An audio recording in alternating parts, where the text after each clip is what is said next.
विचार करिए ज़रा इस बात पर कि हमें, सपोज करो आप मोबाइल यूज़ करते हैं, आपके मोबाइल में कोई प्रॉब्लम हो जाता है, कोई समस्या है, चलने में प्रॉब्लम हो रहा है, तो आप उस मोबाइल को लेकर जो मोबाइल रिपेयरिंग शॉप है वहाँ पर जाते हैं। वहाँ पर एक भाई बैठा हुआ है, वो अपनी शॉप रोज़ 5 बजे क्लोज कर देता है और आप वहाँ पर 4:55 पर पहुँचते हैं, 4:55 पर। आप कहते हैं भैया मेरा मोबाइल में कोई प्रॉब्लम हो गया है, आप इसे ठीक कर दो प्लीज़। तो वो क्या बोलेगा आपको कि बहन जी, भाई जी, अभी तो दुकान बंद करने का समय आ गया है, मुझे शॉप अपना क्लोज करना है, आप प्लीज़ ये कल लेके आ जाइएगा, आज मैं नहीं ले सकता। क्यों ऐसा किया? क्योंकि उसे अब घर जाना है।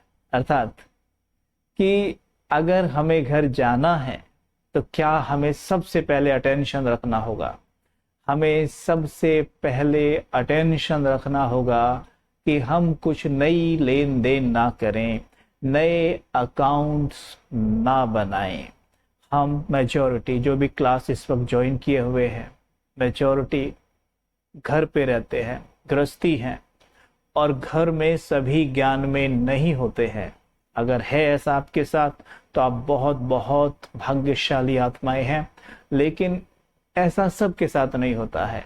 घर में मेजॉरिटी अज्ञानी आत्माएं होती है जिनके साथ हम रहते हैं। तो हमें ये विशेष ध्यान देना है कि उनके साथ हमारा अकाउंट आगे ना बढ़ता जाए, उनके साथ ज़्यादा लेन देन ना की जाए। हर चीज़ की लेना दे भले दे, और देना भी क्या है, सबसे ज़्यादा उन्हें वही 7 गुण जो आत्मा का नेचर है, वही हमें उन्हें अधिक से अधिक देने का दान करना है। देखो, नहीं तो होता क्या है, आज हम देखें, अगर चेक करें, देखो घर जाने से पहले क्या होगा, घर जाने से पहले हम कर्मातीत होंगे, राइट। कर्मातीत होंगे तब हम घर जा पाएंगे, राइट। कर्मातीत क्या है? इस शब्द को अगर हम देखें, कर्मातीत यानी जो कर्म हमने अतीत में किए हैं, यानी जो कर्म हमने पास्ट में किए हैं, वो कर्म हमारे अवचेतन की गहराई में एनर्जी के रूप में सेव हो जाते हैं। उनकी, अगर हमने पाप कर्म किए हैं तो वो डार्क एनर्जी सेव है, जिसे हम पाप की एनर्जी कहते हैं। और हमने अगर पुण्य कर्म किए हैं तो वो प्योर एनर्जी, पुण्य की एनर्जी सेव है। कहते हैं हम जो भी कर्म करते हैं वो हमारे साथ साथ चलता है, right. Karma, law of Karma साथ साथ चलता है का मतलब क्या है, जो भी कर्म हमने किए हैं उसकी एनर्जी हमारे साथ साथ चल रही है, राइट। आज में वर्तमान में, अब चेक करिएगा, वर्तमान में आप जो भी कर्म कर रहे हैं, जो भी कर्म कर रहे हैं, 99% वो हमारे पूर्व में किए गए कर्मों के प्रभाव के कारण ही हो रहा है। देखिए, माइंड होता क्या है, माइंड 80% पास्ट में रहता है। वर्तमान समय में देखें, अगर कलयुगी माइंड की जो स्थिति है, जो कलयुग में माइंड है सभी के, 80% ऑन एन एवरेज पास्ट में रहता है, 15% वो फ्यूचर में रहता है, 5% वो प्रेजेंट में रहता है। अब आप देखिए, 80% वो पास्ट में क्यों रह रहा है? क्योंकि कर्म अतीत, यानी जो कर्म हम अतीत में करके आए हैं, उसका प्रभाव हमारे ऊपर निरंतर पड़ रहा है। वो एनर्जी निरंतर हमारे साथ साथ चल रही है। सपोज परसों आपने किसी से झगड़ा कर लिया 2 दिन पहले, अभी तक भी चलते फिरते उठते बैठते हम उससे मन में लड़ रहे हैं, बार बार लड़ रहे हैं। क्यों लड़ रहे हैं भाई? क्योंकि जो पास्ट में हमने कर्म किया, अतीत में जो हमसे कर्म हुआ है, वो अपना प्रभाव डाल रहा है हमारे ऊपर, और इसी को कहा जाता है कर्म बंधन। ठीक है, कर्म बंधन। अब कर्म बंधन से कर्मातीत हमें कैसे होना है? जो कर्म हमने पास्ट में किया है उसकी बैड एनर्जी हमारे अवचेतन और अचेतन मन की गहराई में जो बैठी है, उसे वहां से हमें रिप्लेस करना होगा। ठीक है, हमें वहां से उसे रिप्लेस करना होगा, और वो रिप्लेस होगी बाबा की प्योर एनर्जी से। जो बैड एनर्जी है ना, उसी को ही कहा जाता है विकर्म की एनर्जी। और जब वो एनर्जी शिव बाबा की प्योर पावरफुल एनर्जी से रिप्लेस कर दी जाती है, और वहां पर जब प्योर एनर्जी जमा हो जाती है, तब उसको कहते हैं विकर्म विनाश होना। ना, हम सोचते हैं ना कि बाबा की याद से विकर्म भला कैसे विनाश होते होंगे। विकर्म इसी तरह विनाश होते हैं जो हमारे अचेतन अवचेतन की गहराई में, अचेतन बोल रहा हूं मतलब पूर्व जन्मों में किए गए जो विकर्म है उनकी एनर्जी, और अवचेतन मतलब इस जन्म में जो विकर्म किए गए हैं उसकी एनर्जी। ठीक है, सिंपल भाषा में समझना चाहें तो ऐसे समझ सकते हैं कि आत्मा में जो भी एनर्जी है, पाप की एनर्जी, वो जमा है। जब शिव बाबा को याद करते हैं, बाबा क्या है, होलीएस्ट, इससे भी ऊंचा शब्द है उसके लिए तो, कि वो पवित्रता का सागर है। ठीक है, तो उस सागर की एनर्जी हमें समाती जाती है और उस बैड एनर्जी को वहां से हटा देती है। जैसे वो बैड एनर्जी हटती है, हम एकदम लाइट अनुभव करते हैं, हमारा चेहरा एकदम खिल जाता है, हम मुस्कुराने लगते हैं, बहुत लाइट अनुभव करते हैं। तो इसको कहा जाएगा कि हमारे विकर्म विनाश हुए।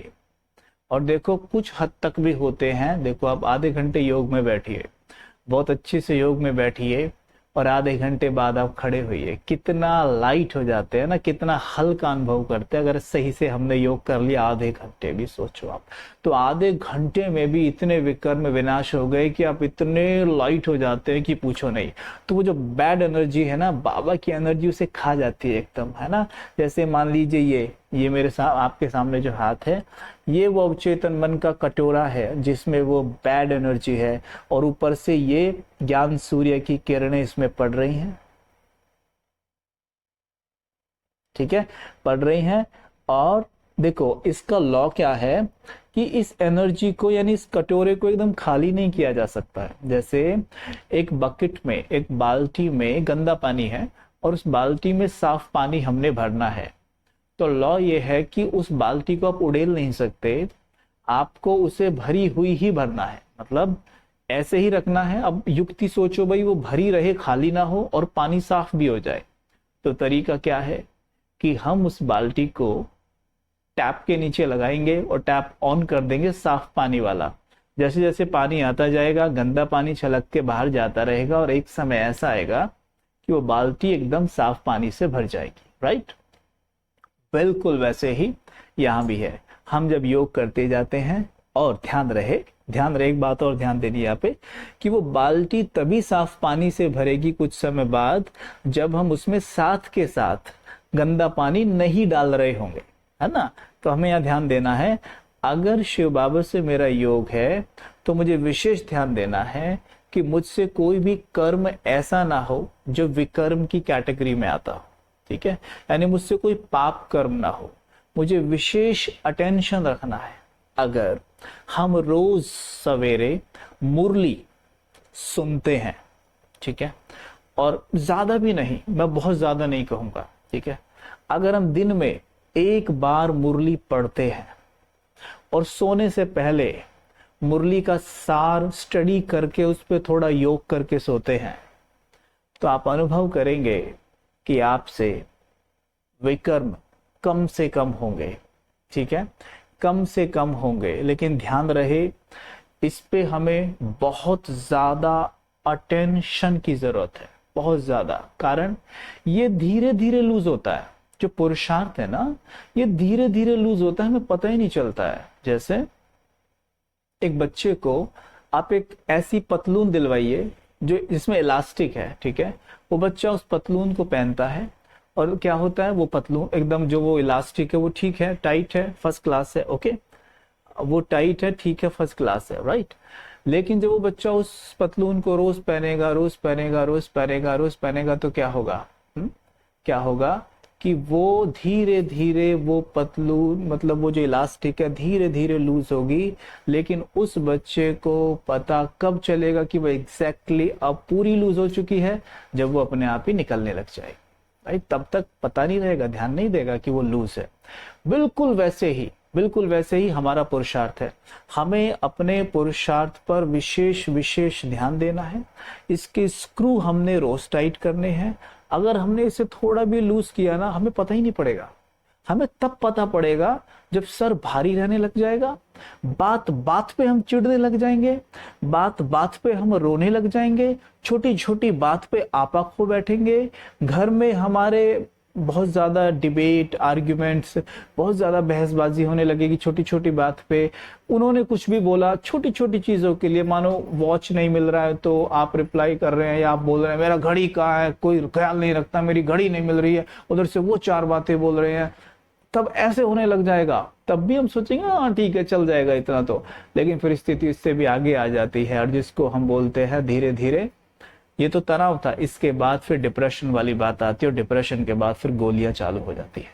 तो हमने यहाँ पर विशेष ध्यान देना है कि हमने ना डेली जो भी पुरुषार्थ हम कर रहे हैं ना, उसके स्क्रू को ढीला नहीं होने देना है, उसके स्क्रू को टाइट रखना है एकदम। ठीक है, ऐसा ना हो कभी मानो थोड़े थके हुए हैं, आज बाबा को चाट नहीं देते हैं, आज ना बाबा से इतना बात नहीं करेंगे, ठीक है आज सो जाते, गुड नाइट बाबा। तो बस यहाँ पर हमने क्या कर दिया, वो स्क्रू को लूज करना शुरू कर दिया। वो धीरे धीरे हमें तब पता चलेगा जब काफी कुछ हालात बिगड़ जाएंगे। तो इसलिए रोज थोड़ा थोड़ा रोज करिए। वो खरगोश और कछुए वाली कहानी याद है ना, बस वो याद रखिए कि खरगोश भागता था फिर आराम करता था, भागता था आराम करता था, कछुआ अपने मंद गति चलता रहता था और जीत जाता है। बस वही ध्यान देना है कि अपने एकदम से, तो कई बार क्या होता है 8 घंटे आज योग कर लिया, कल एकदम ढीले, वो नहीं करना। आज 2 बजे उठ के बैठ गए, ठीक है, अब कल सोए पड़े हैं, ऐसे नहीं। टाइम को फिक्स करिए, आप 3:30 बजे उठिए, 4 बजे उठिए। मैं तो ये कहता हूं कि अगर 4 बजे उठ के भी कोई 4 से 4:45 वास्तव में अच्छे से योग कर लेना, ये योग भी कम नहीं है, बहुत बैठेगा अगर ढंग से बैठ के किया जाए, प्रॉपर रीति से। यानी कि नींद के झुटके आ रहे हैं, खा रहे हैं नींद के झुटके, ये नहीं होना चाहिए। अगर प्रॉपर ढंग से किया जाए तो ये भी कम नहीं बैठेगा। फिर भी आप 3:30 बजे उठना चाहें उठिए, 3 बजे उठना चाहें उठिए, आप 2 बजे भी उठना चाहिए, वेरी गुड उठिए, लेकिन फिर वो रोज होना चाहिए।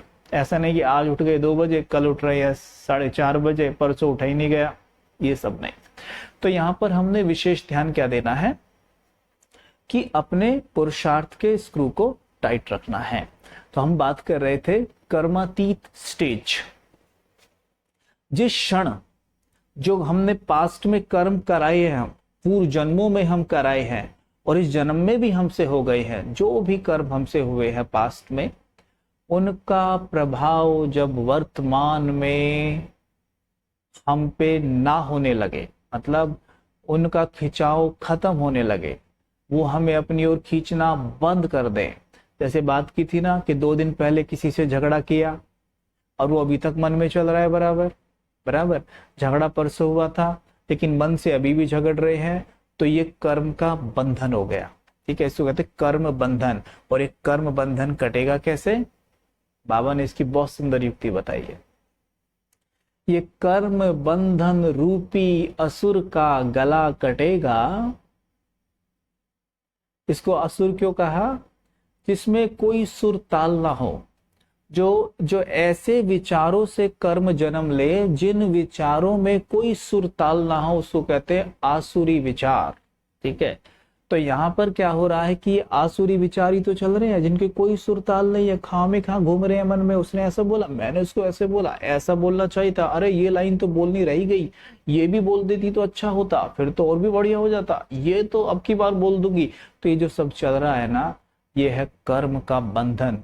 ठीक है, बंधन का ये जाल है, और इसको काटने के लिए बाबा ने हमें एक चीज दी है। Anybody guess? कोई गेस कर सकता है कि इस कर्म बंधन का जो ये कर्म बंधन रूपी जो असुर है, इसका गला कैसे कटना चाहिए? बताइए। तो इसे काटने का एक तरीका है, सबसे सहज बाबा ने बताया और सबसे मजेदार, वो है स्वदर्शन चक्र। अब देखो, स्वदर्शन चक्र घुमाने के पीछे क्या फिलॉसफी है, और बाबा ने हमें ये क्यों इतना इस पे जोर दिया है, बाबा क्यों इस बात पे इतना जोर देते हैं। थोड़ी सी देर पहले हमने कहा था कि पास्ट में माइंड रहता है 80%, फ्यूचर में रहता है 15% और वर्तमान में 5%। ठीक है, ब्राह्मणों का थोड़ा ज्यादा रहता है, लेकिन अज्ञान में इतना रहता है। अच्छा, तो अब देखिए आप, तो बाबा बाबा तो सब जानता है ना, वो तो चतुर सुजान है, वो तो ज्ञान का सागर है, उसे तो पता है ना भाई, माइंड इन बच्चों का वर्तमान में यानी कलयुग में माइंड 80% पास्ट में रहता है। तो बाबा ने कहा बच्चे बहुत अच्छी बात है, पास्ट में रहता है ना, ठीक है उसे पास्ट में ही रखो, लेकिन पास्ट में तुम कल की बात क्यों सोच रहे हो, ये 5 दिन पहले की बात क्यों सोच रहे हो, थोड़ा सा पीछे जाओ ना, बहुत मजेदार रहा है, थोड़ा सा मजेदार रहा है, पीछे जाओ। जैसे मानो इस जन्म में भी 2022 में आपके साथ कोई ऐसी घटना घटित हुई है जो कि बहुत अच्छी नहीं थी, हम उसके बारे में सोच रहे हैं, लेकिन 2015 में, 2014 में, 2013 में मानो ऐसी ऐसी घटनाएं घटित हुई हैं जो बहुत ही मीठी थी, प्यारी थी, मजेदार थी, जिन्होंने आपका हृदय प्रेम से, सुख से, समृद्धि से भर दिया था, आप बहुत खुश थे, बहुत खुश थे, वो भी तो याद कर सकते हैं ना। तब बाबा कहते हैं बच्चे वही बातें क्यों सोचते हो जिनमें दुख मिला है। तुम 80% मानो, 80% अगर पास्ट में जाते हैं ना, तो 80% मेजॉरिटी 79% तो उसमें से मान ही लो कि वो वेस्ट ही होता है। मतलब जितना भी नेगेटिव हुआ है, गलत हुआ है, माइंड उसके बारे में सोचने के लिए जाता है, जबकि मुश्किल से 1% वो अच्छी अच्छी बातें सोचता है। ठीक है, तो ऐसे में बाबा ने कहा बच्चे थोड़ा सा और पीछे जाओ ना, थोड़ा सा और पीछे जाओ और देखो जाके कि कल की ही तो बात है कि तुम स्वर्ग में राज्य करते थे, सोने के महलों में रहते थे, तुम्हारे मस्तक पे डबल ताज था,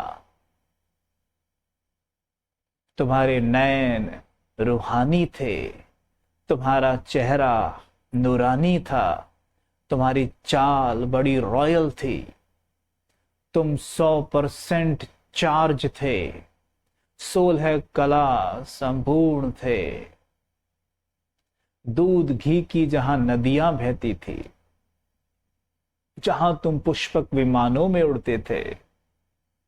सोचिए, जब माइंड जाता ही है पीछे, तो थोड़ा सा चलते चलते को हल्का सा धक्का और मार दें, है ना।